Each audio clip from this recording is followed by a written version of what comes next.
Coming up, hear the story of a teen who flew around the world, another first for electric aircraft. Plus, find out who won the first Red Bull air race of the season, and we show you a technique for finding best glide. AOPA Live this week begins in just a moment.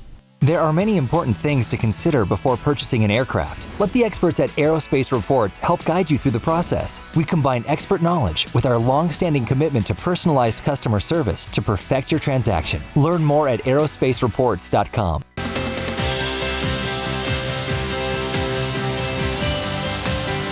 This is AOPA Live This Week with Tom Haynes and Melissa Rudinger. Well, here we go again.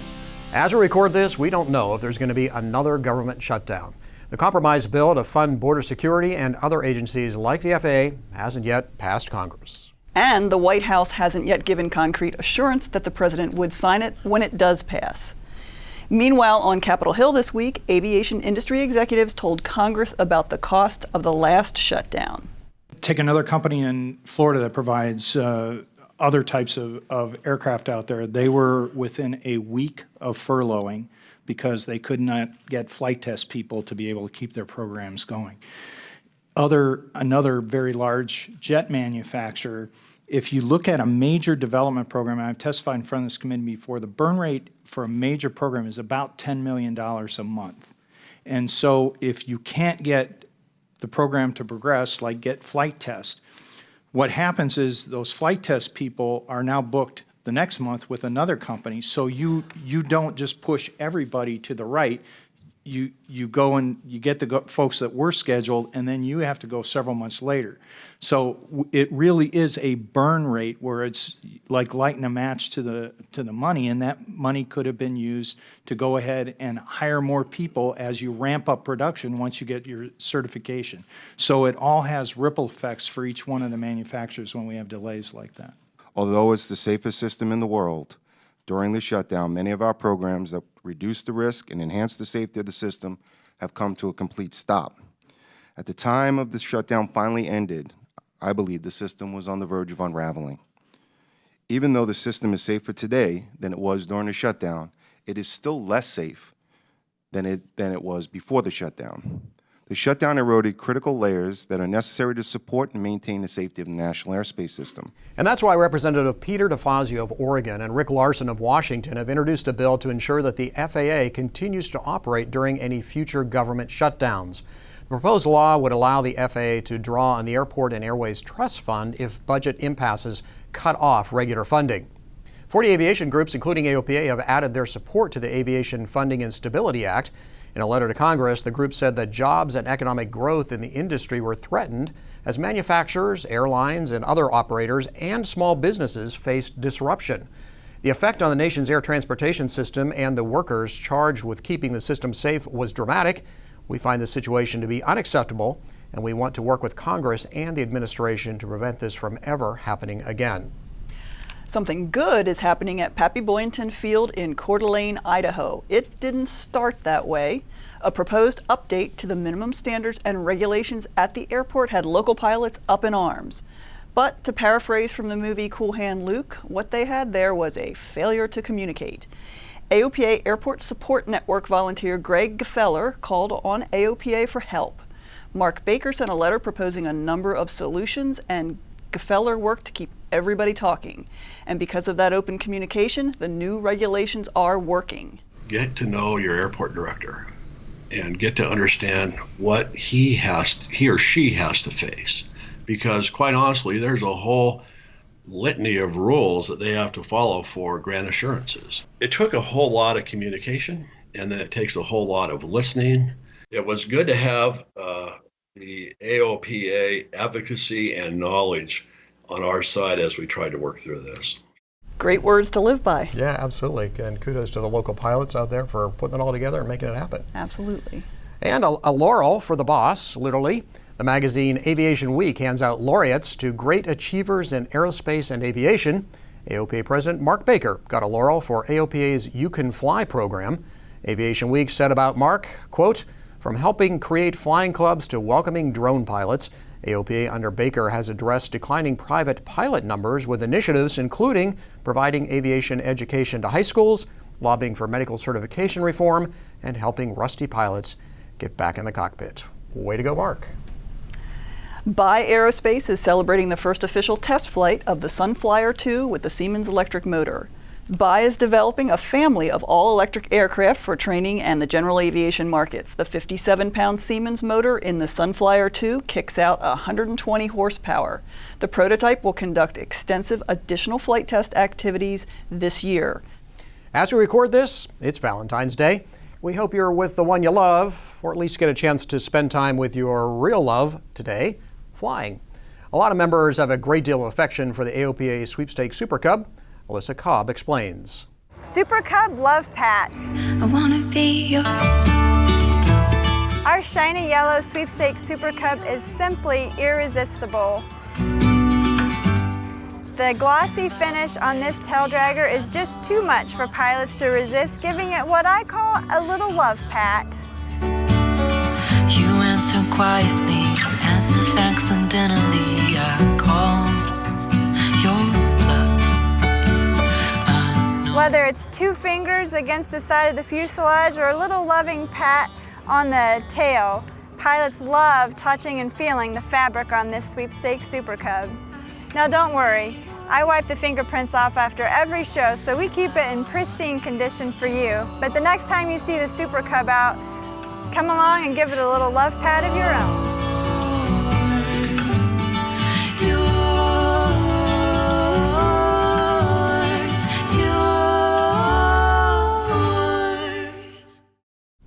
And it is quite an airplane. Find out more on the Sweepstakes website. AOPA is working to protect Piper owners against an unnecessary and burdensome airworthiness directive. The AD would require intrusive and expensive wing spar inspections. It would affect up to 20,000 PA-28 and 32 airplanes. In public comments on the proposed rule, AOPA said the FAA should pull back on the requirements and instead gather safety data in a way that would be less expensive for aircraft owners. Hey, losing an engine in flight can lead to a major accident, or it can be a relatively minor event depending on where and how you handle it. AOPA pilot editor-at-large Dave Hirschman shows us a technique for quickly finding best glide when the engine gives up the ghost.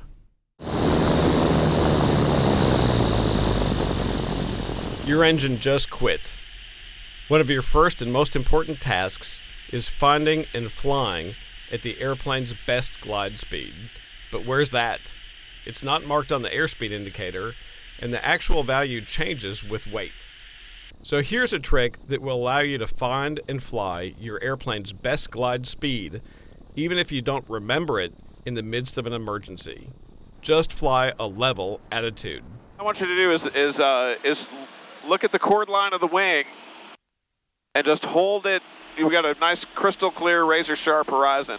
I want you to just hold the attitude on the horizon.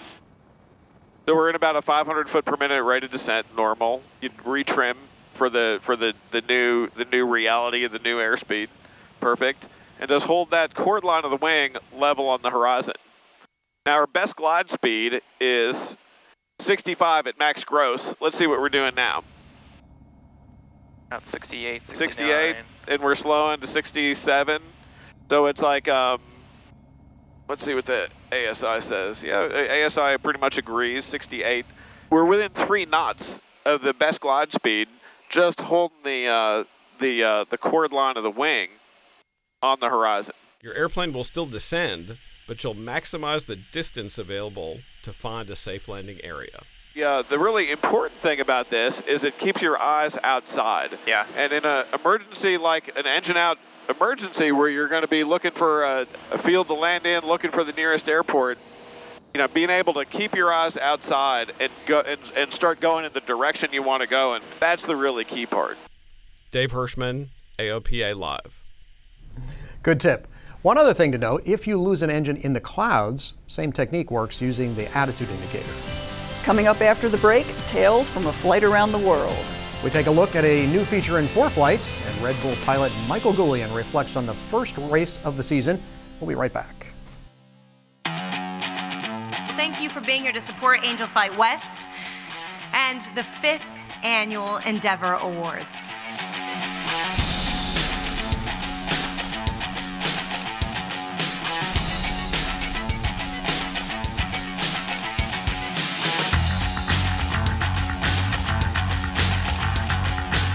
The real heroes in this equation are the Angel Flight passengers. Wow. See, I told you you'd love this.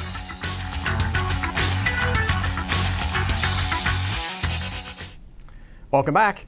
0.2 of a second. That was the difference between first and third place at last week's Red Bull Air Race in Abu Dhabi. This week, I had the chance to talk to Michael Goulian about what it was like to miss first place by less than an eye blink.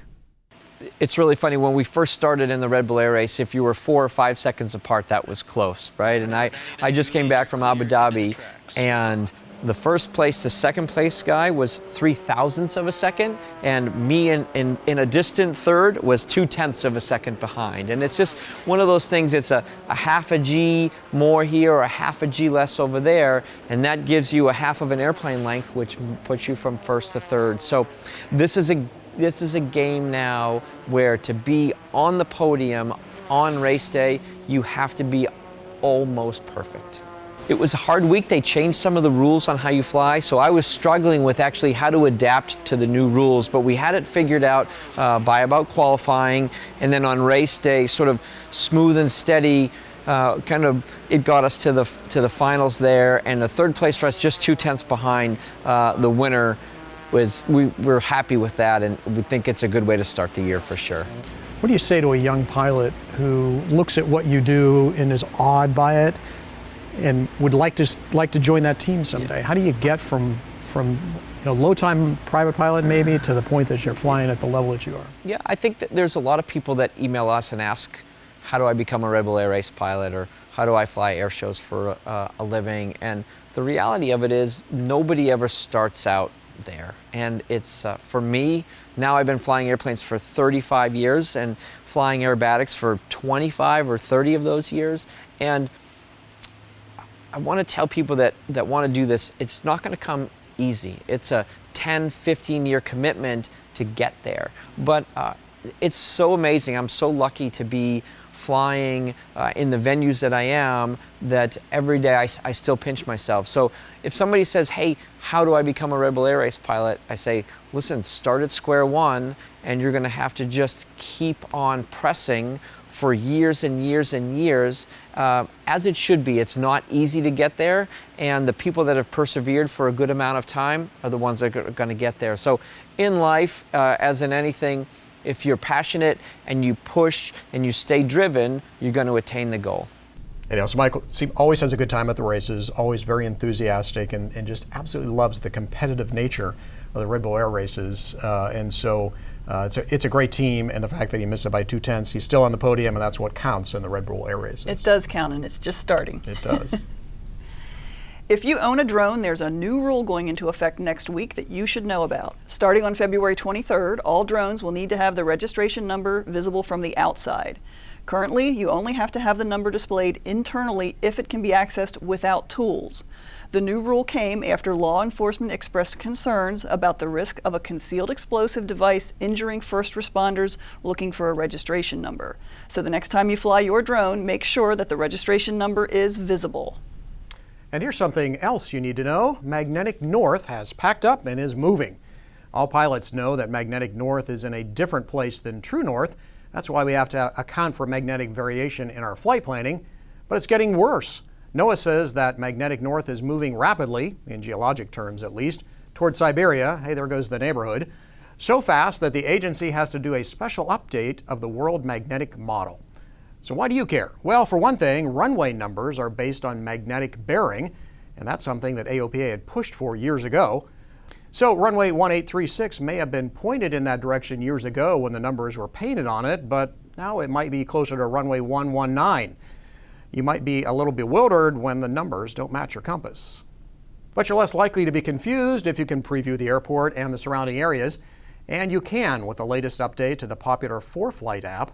They call it Airport 3D View, and 4Flight says it can create a realistic and interactive simulation of the airport environment. The feature comes with 4Flight's Performance Plus and Business Performance plans. Now there's another option for your flight planning and EFB needs. It's not as powerful as 4Flight, but it is free. Aero charting works on an iPad. You get a moving map with custom route creation, and it connects to the AOPA online flight planner, so you can import flight plans from the web. It doesn't have VFR charts or approach plates, but it does pull in basic information from AOPA's airport directory, and hey, it's free. And AOPA's associate web editor David Toulis came across one pilot who used a lot of charts and flight planning products. Last fall, he returned from a trip around the world. David caught up with him in his home state of Louisiana. 18-year-old Mason Andrews set out to accomplish something truly amazing. Become the youngest person to fly around the world in a single-engine airplane. And he did it for a cause that he cares deeply about, Med Camps of Louisiana. It's a special needs summer camp that's completely free of charge to the families who use it. So during the course of the trip, we were able to raise over $33,000, and even more money has rolled in since I got back from the trip, inspired by the trip. So it's something that I'm really proud of being able to do. Mason flew a Piper Lance owned by his family. The aircraft's named the Spirit of Louisiana, which is sort of a callback to Charles Lindbergh's Spirit of St. Louis, but also a tribute to my state of Louisiana. The journey took 76 days, and Mason encountered several challenges along the way. On one leg, Mason was surprised by a military jet near Taiwan. I had entered the Taiwan flight information region and was still very near the storm cell that I was skirting towards the west side when I saw an F-16 in about a 80-degree bank angle about a mile in front of me. And then a few minutes later, it came up off my left wing about 5 feet wing to wing. And it was a Taiwanese F-16 that had intercepted me and wanted me to fly back into Japanese airspace. So it stayed with me as I skirted around the storm and ultimately was able to re-enter Naha control and start relaying with them again, and they began to understand my situation. And that wasn't the only challenge that Mason faced on the trip. On his leg to the Philippines, he encountered an unexpected line of thunderstorms that closed most of the airports around his destination. So I called Manila Center and I said, Lance 78 Charlie requesting diversion to Subic Bay International Airport. They came back and they said Subic Bay is closed. I called back and I said 78 Charlie declared an emergency, we're landing at Subic Bay. So they came back and they said the lights aren't on, there's no one at the airport, there's no way to land. I said we're proceeding to Subic Bay. I said, and I wasn't demanding, but at the same time I needed their help. So I asked them to get somebody out to the airport to turn the lights on. And I was within a mile at 200 feet when the lights came on. The experience taught Mason valuable lessons that he now shares with other pilots. If you have an emergency, do what you need to do to get the airplane on the ground safely. Don't worry about what air traffic control wants you to do. Obviously, air traffic control is usually looking out for your best interest. But if you have to deviate from any of the rules, in the FARs, as 91.3 says, deviate from them as much as you need to enhance the safety of your flight. Mason told us that he hopes his journey will help grow the aviation community. The more people learn about these types of things, the more people get inspired to do them, just like I was. That's really all we can hope for, is the next generation of people coming up and learning to fly and becoming airline pilots or military pilots. I mean, we need all of them right now. This is David Toulis, AOPA Live. Wow, what a great accomplishment, particularly for an 18-year-old. Amazing. I don't know that I would have had that confidence at 18. Yeah, really. Good for him. What a nice job, and way to assert yourself when you have to in an emergency situation like that. Absolutely. Well, that's it for our show this week. Have any feedback? Hey, send us an email at aopalive@aopa.org. Thanks for watching, and we'll see you here next Thursday.